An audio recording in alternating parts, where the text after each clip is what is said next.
Hoş gördük, değerli izleyiciler. Ülkede ve dünyada baş verən ən son xəbərlərdən anındaca xəbərdar olmaq üçün Günlük Xəbərlər YouTube kanalımıza abunə olun və bildirişləri açmağı unutmayın.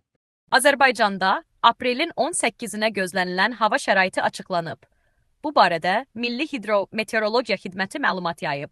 Bildirilib ki, Bakıda və Abşeron yarımadasında hava şəraitinin dəyişkən buludlu olacağı, arabir tutulacağı, əsasən yağmursuz keçəcəyi gözlənilir. Mülayim cənub-qərb küləyi əsəcək.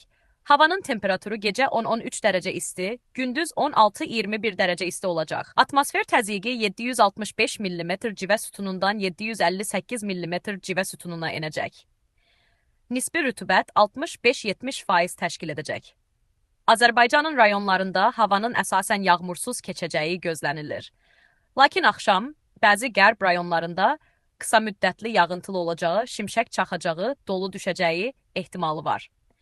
Gecə və səhər bəzi dağlıq ərazilərdə arabir duman olacaq. Mülayim şərq küləyi bəzi şərq rayonlarında arabir güclənəcək. Havanın temperaturu gecə 8-11 dərəcə isti, gündüz 18-23 dərəcə isti, dağlarda gecə 0-5 dərəcə isti, gündüz 10-15 dərəcə isti, bəzi yerlərdə 18 dərəcə isti olacaq. Günlük Xəbərlər YouTube kanalımıza abunə olmağı və videonu bəyənməyi unutmayın.